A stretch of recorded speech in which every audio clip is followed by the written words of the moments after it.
반갑습니다. 대기업 시청자 여러분들 그리고 삼성당 제약 주주님들 이 삼성당 제약 같은 경우 제가 저번 시간에 말씀드린 이 아일리아 모멘텀에 대해서 특허 관련 문제로 좀 이야기를 또 드려보려고 하는데요. 근데 여기에 대한 이유가 중요한 이유가 제가 봤을 때 아직 부각되지 않은 것 같아서 한 번 더 강조드리려고 합니다. 그래서 오늘은 좀 색다르게 이야기를 풀어볼까 하는데 이제 어제와 좀 비슷한 내용인 거 참고해 주시면 좋을 것 같고 무엇보다 삼성당 제약이 PFS와 제형 특허 관련해서 유리하고 이제 셀트리온이 이 아일리아로서 이제 국내 허가가 이슈가 나왔습니다. 그런 부분에서 삼성당 제약은 좀 불리한 게 아닌가라고 이야기하시는 분들이 많아요. 그래서 여기에 대한 내용도 좀 자세하게 풀어드리도록 할게요. 그래서 마지막으로 우리가 차트를 보면서 이 앞으로의 예상 시나리오가 어떻게 될지 오늘도 굉장히 중요한 시간이 되도록 하겠습니다. 그래서 오늘도 끝까지 시청해 주시고 좋아요와 구독으로 큰 힘 주시면 감사하겠습니다. 그럼 같이 바로 알아볼까요?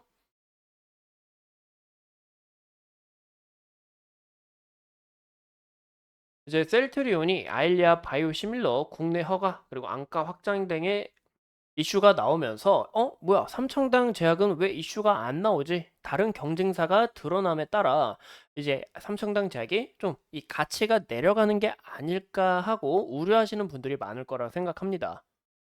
제가 저번 시간에도 말씀드린 것처럼 이 리제닐론이라는 이제 아일리아 오리지널 제약사예요. 근데 얘네가 이제 특허 관련해서 소송을 지속적으로 걸고 또 특허 자체를 바꿔버리면 바이오시밀러 기업들이 출연할 수가 없습니다.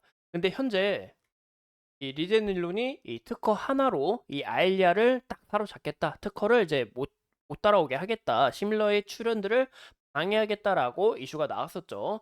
그런 부분에 따라 삼청당 제약이 특허가 회피가 가능하다라는 점에서 굉장히 유리하게 작용할 수 있다라는 거죠. 제가 잠시 이 이야기를 풀어드리기 전에 여기 대한 내용을 먼저 보면 이 아일리아 같은 경우 특허가 현재 5개 정도 됩니다. 물질 특허, 제형 특허, 제법 특허, 투여 특허, 이 PFS 특허가 되는데 아직 이 리제넬론이 어떤 특허로 이제 모든 바이오시밀러들의 출현을 막을지 아직 확 잘 몰라요. 아직 거기에 대한 이슈가 안 나와서 근데 제가 봤을 때 저번 시간에도 말씀드린 것처럼 이 제형 특허와 그리고 PFS 특허로 좀 사로잡지 않을까 싶어요.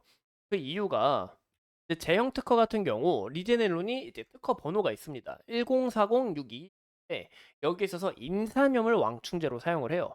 근데 삼청당 제약은 이 아세트산을 왕충제로 사용하기 때문에 특허 관련해서는 이제 제형 특허 관련해서는 회피가 가능하다. 근데 다른 바이오 기업들은 여기서 또 막힌다라는 거죠. 그 삼청당 제약 제외하고 이제 국내 다른 기업들을 보면 이제 알테오젠이 있는데 알테오젠 같은 경우도 이 다른 제품을 쓰기 때문에 이 제형 특허에서 유리하게 작용을 할 수 있습니다. 하지만 이 알테오젠 같은 경우 이제 PFS 관련해서 특허가 없어요.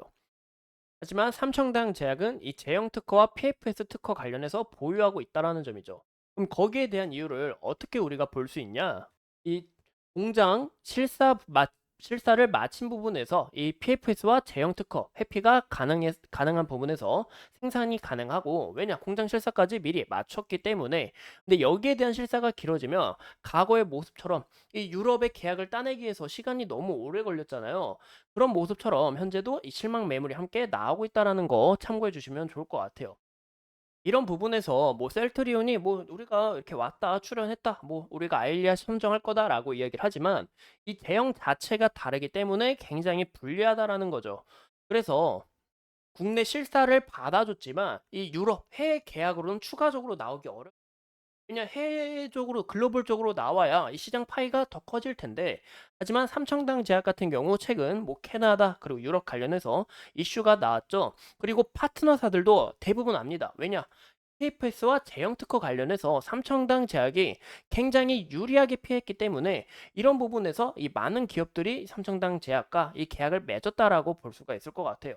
그래서 이 아일리아 쪽으로 좀 추가 소식이 들려줘야 이 삼성당 제약이 주가가 긍정적인 움직임을 나타낼 가능성이 있다라는 부분과 그리고 제가 이제 삼성당 제약하고 전화를 해보면서 이 IR 담당자한테 전화를 해보면서 이제 최근 정구용 이제 인슐린 같은 경우 이제 일상을 진행하고 일상을 마친 다음에 중국 기업과 이제 계약을 맺게 돼 있는데 그 일상 자체도 현재 올해 6월이 아니라 상반기에 좀 예정이 되어 있다라고 이야기를 해요. 그래서 여기에 대한 재료도 부각될 수 있다라는 것을 참고해 주시면 좋을 것 같습니다.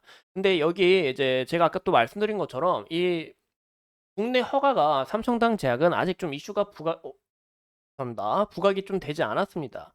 근데 이제 현재 삼청당 제약 같은 경우 이 판권 계약을 해외로 돌리고 있기 때문에 좀 늦는다고 생각을 하면 돼요. 이제 국내 같은 경우 이제 딱 신청을 하면 유리하게 바로 나올 수 있습니다. 삼청당 제약 측도 그 부분을 아니까 여기에 대해서 시간을 뺏기고 싶지 않고 이 판권 계약을 해외로 빨리 이 파트너사들하고 계약을 해야 하기 때문에 여기에서 시간을 좀 쏟고 있다라고 봐주시면 좋을 것 같습니다. 또 무엇보다 이 셀트리온 같은 경우 이 삼청당 제약보다 더 빠른 시기로 신청을 했고 이런 부분에서 삼청당 제약의 소식이 좀 늦어졌다라고 간단하게 봐주시면 좋을 것 같아요. 그래서 이 아일리아 관련해서 좀 이슈가 부각이 돼줘야 우리가 이 긍정적인 흐름이 나올 수 있다라는 거 참고해 주시면 좋을 것 같습니다. 이 삼청당 제약 같은 경우 현재 흑산병 출현하면서 이 소폭 반등이 나올 수 있다라고 이야기를 드렸는데 제가 어제 말씀드린 부분은 이 구간의 매물대를 지켜보자라고 이야기를 드렸죠. 하지만 현재 주가의 흐름을 봤을 때는 보신 것처럼 이 구간에 좀 매물 라인이 좀 중요해 보이지 않을까, 이 구간의 지지 라인이 좀 중요해 보이지 않을까 싶어요. 그리고 아까 전에 제가 어제도 말씀드린 것처럼 이 10만 원이라는 이 라운드 피겨 가격이 깨지게 된다면 심리적으로 또 강하게 내려올 수 있기 때문에 이런 부분에서 좀 주의하셔야 되지 않을까라고 이야기를 드리고 싶습니다. 그리고 제가 이 차트를 말씀드리기 전에 아까 말씀드린 부분에 대해서는 올해 아까 말씀드린 것처럼 아일리아에 대한 모멘텀이 아직 재료가 살아 있으니까 여기서 부각될 수 있고 또 추가적으로 경고용 이 에스페스 관련해서 임상 1상을 계획을 짰기 때문에 현재 크로 선정까지 했기 때문에 이런 부분에서 재료가 나올 수 있다는 것을 한 번 더 강조를 드리고 싶어요. 왜냐 이런 재료가 또 살아 있어줘야 주가가 이런 모멘텀을 받고 움직이기 때문에 이런 부분에서 이 삼청당 제약의 이런 재료들을 함께 참고해 주시면 좋을 것 같고 현재 주가의 흐름도 보시는 것처럼 제가 일시적으로 반등이 나올 수 있다라고 어제 이야기했죠. 근데 제일 중요한 건 이 흑사병이 출현하면서 추세가 하락으로 이탈이 됐는지 이 여부를 체크하시는 게 정말 중요하다고 생각합니다. 지속적인 상승 추세에서 추세를 깨고 여기서 지속적으로 바닥을 잡는지 이 과정이 제일 중요하다라고 볼 수가 있어요. 그래서 이 구간의 라인이 깨지게 된다면 지속적인 이 하락 추세로 전환되지 않을까 싶습니다. 그래서 이 하락 추세에서 이 하락 추세가 끝나는 시점을 우리가 파악을 하고 다시 상승 추세로 돌리는 그 시점이 중요하다라는 거 참고해 주시면 좋을 것 같아요.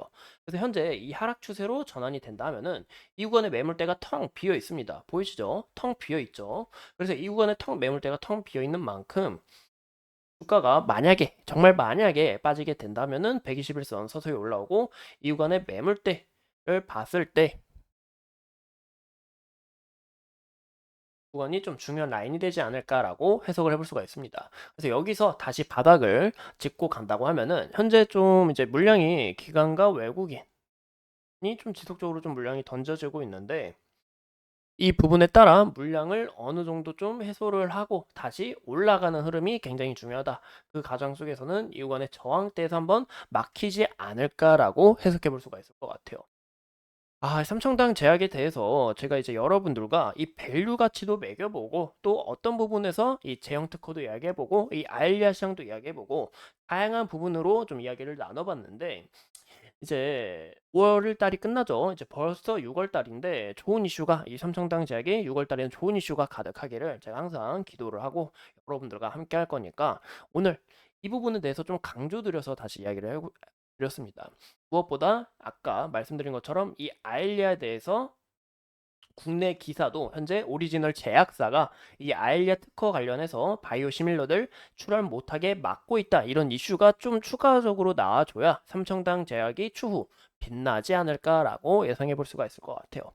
그래서 오늘도 소중한 시간 내서 영상 시청해 주신 점 감사하고 앞으로 더 좋은 이슈 가져오면서 여러분들과 함께 하도록 하겠습니다. 오늘도 소중한 시간 내서 영상 시청해 주신 점 감사합니다.